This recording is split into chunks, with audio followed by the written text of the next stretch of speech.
Hey guys, welcome to Geek Workshop. As you know, this month is Halloween, and in this channel, we are going to celebrate that event with this story, The Ghost Coach. Every Monday until October 31st, you will receive one chapter of this creepy story. Are you guys ready? Let's go. This is a true story, although 20 years have passed since that night. I can still remember everything about it very clearly indeed. During those 20 years, I have told the story to only one other person. I still feel uncomfortable about telling it. Be patient with me, please. Do not argue and do not try to explain anything. I do not want your explanations. I do not welcome your arguments.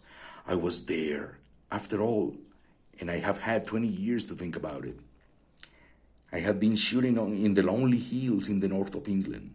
I had been out all day with my gun, but without success. It was December, and a bitterly cold east wind was blowing. Snow was beginning to fall from a heavy gray sky. It was becoming dark, and I realized that I had lost my way. I looked around me and saw no signs of human life. Oh well, I thought. I must just keep on walking, and perhaps I'll find shelter somewhere. I put my gun under my arm and started walking. The snow fell heavily. It became very cold, and night was falling fast. I was very tired and hungry. I had been out all day, and I had eaten nothing since breakfast. I thought about my young wife in the hotel in the village.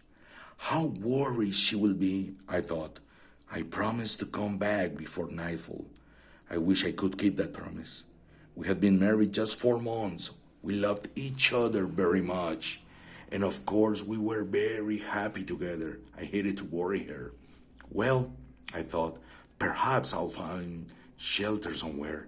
Perhaps I'll meet someone who can tell me how to get back to the hotel. Then, with luck, I'll see my dear wife before midnight. All the time, the snow was falling and the night was becoming darker. Every few steps, I stopped and shouted. But the only sound in that wild, lonely place was the wind. I began to feel uneasy. I had read stories about travelers who were lost in the snow. They walked until they were too tired to walk anymore.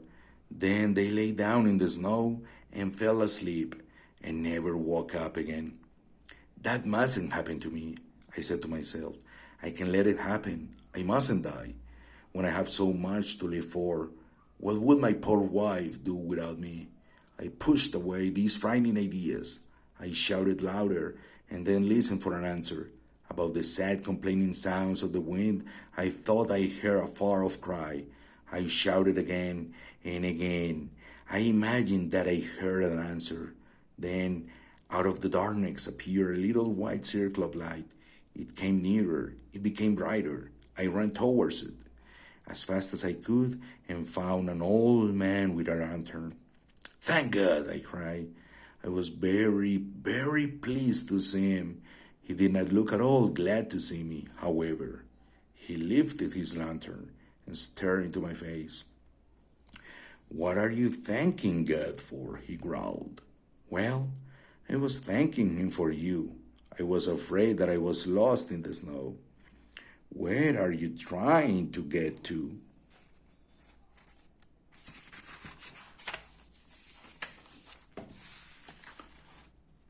Bowling.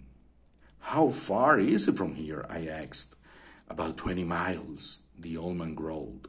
So you're lost after all. Oh dear. And where is the nearest village?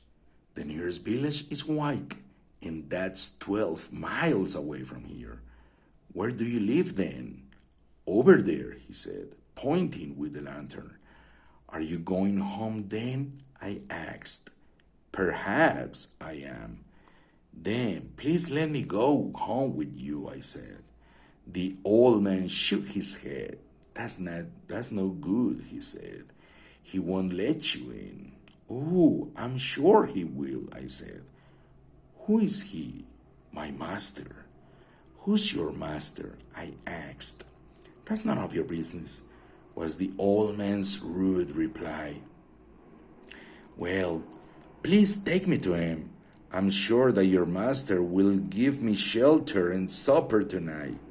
"Well, I don't think he will, but I suppose you can always ask," the old man said crossly. He shook his gray head again and started walking. I followed the light of his lantern through the falling snow. Suddenly, I saw a big black shape in the darkness. A huge dog came running towards me. It growled angrily. "Down, King," said the old man.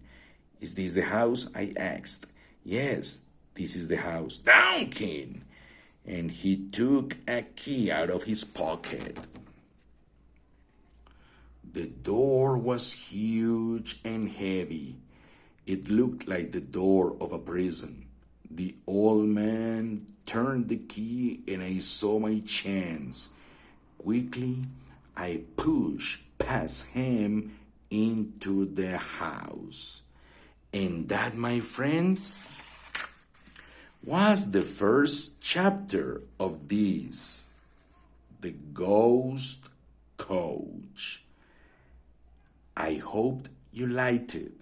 Thank you very much for being here. And please don't forget to subscribe and turn the notifications on in order to receive information of Geek Workshop. In the meantime, thank you. Thank you very much for being here.